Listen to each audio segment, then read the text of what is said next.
guest here at COP29 in Baku in Azerbaijan on the Caspian Sea. It's Diána Ürge-Vorsatz, and she's vice chair of the Intergovernmental Panel on Climate Change, and it's a great pleasure to see her. You're the chair of the Scientific Committee for the upcoming IPCC report on climate change and cities. Why are you producing this report? First of all, thank you very much for having me. It's a privilege. This is an especially important report because cities generate over 70% of emissions globally, even though in terms of population, we have roughly half of global population living there. But also, cities are extremely important because that's where over 80% of global GDP is being produced. That's where a lot of the innovations are happening. That's where a lot of change is happening fast. Also, that's where the majority of people are exposed to the impacts of climate change, because cities can even aggravate the different impact, or at least concentrate the different impacts of climate change. So that's really an area where we can best address climate change, both in terms of the impacts, vulnerability and adaptation, as well as greenhouse gas emission reductions. So, as you're saying, they're big producers of greenhouse gas emissions, the cities, and what do you envision is going to be some of the key elements of what we might term a net zero city? So the IPCC has already had urban chapters in several of our previous reports. In the sixth assessment report, we identified 3 key strategies in order to get also to net zero, and in general for cities to reduce their emissions significantly as compared to baseline. Because of course, in developing country cities, the first goal is just to move away from big growth of emissions and first just reduce that, and later on we can get to net zero. So the 3 strategies, the first one is to reduce energy and material demand while providing the same or even better services to the people and even more well-being. Second, once we reduce that, of course not time-wise, but just strategy-wise, then supply the remaining material and energy needs by zero-carbon energy sources and fuels. Mostly that means electrification in cities, so we see most of the cities electrifying and supplying more and more of the needs by clean, first of all, electricity, and then gradually that electricity and the other fuels that are coming to the cities are becoming decarbonized. And the third strategy is to take carbon dioxide out of the atmosphere and capture it in cities. So that is the area where we see a lot of new developments, so carbon dioxide removal. But already we documented in the sixth assessment report that, for example, urban trees are already removing 7 gigatons, so that's a lot of carbon dioxide, 7 gigatons of carbon dioxide, and every year they are capturing further 400 million tons of carbon dioxide. So getting nature back into our cities will not only capture more of the emissions, but also make our cities more livable, and also these help more with adaptation efforts through the reduction of the urban heat islands. Urban areas are very different, aren't they, in different places? If you look at, say, a Nordic city like Stockholm versus, say, a developing country city in, say, I don't know, the Central African Republic, for example, or Dakar, or Nairobi, Kenya. So they're all very, very different indeed.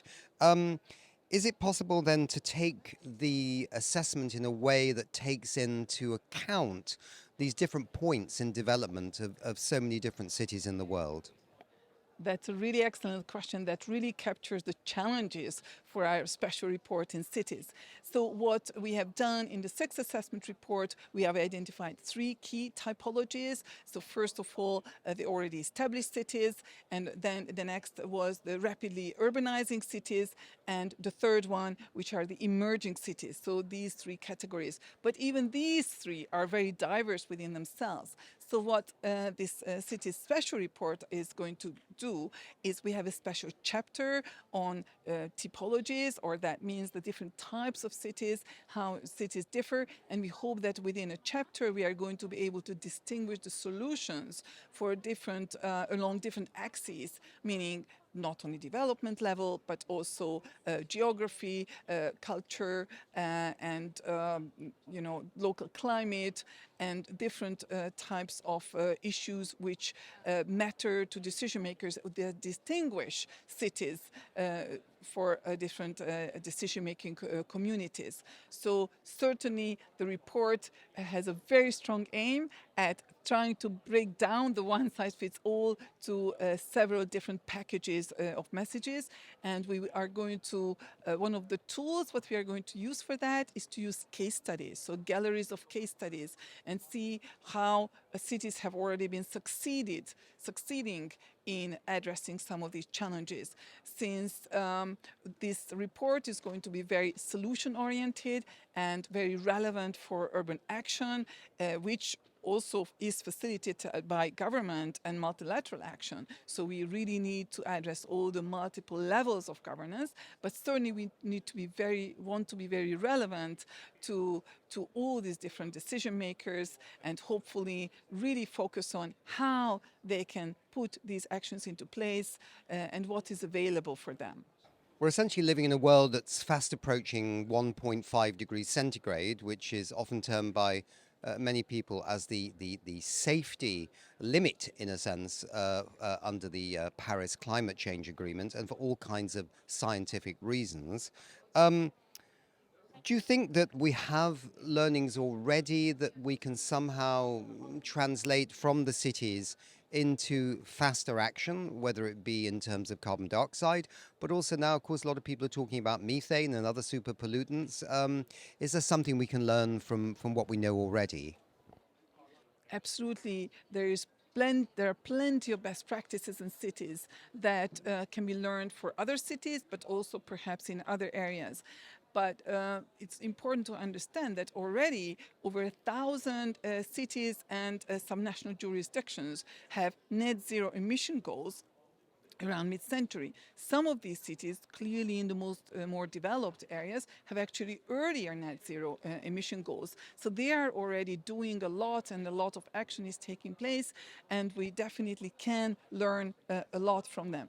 We can also learn very much from different ways of, for example, urbanization. So urbanizations patterns which encourage city design and urban form that favor local walking, cycling, so non-motorized transportation, which are not only much more less greenhouse gas emissions intensive, but also are more inclusive socially, because you can easier access jobs, you can easier access healthcare, other opportunities. You're not locked into potentially having to own a car or drive a car or have access to more expensive forms of transportation. So in many, many different ways, how different cities are showing the way, because as we mentioned, cities are innovating because they are smaller, it's easier for them to innovate. They are innovating in different solution spaces, and there is a lot of examples that we can learn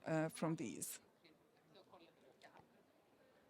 So I suppose, hopefully, when this report is done, we're going to actually see a stronger focus on the cities because of the potential benefits society can get and the world from action there, and also for the cities themselves, because they often struggle to find the finance to actually meet their climate plans themselves.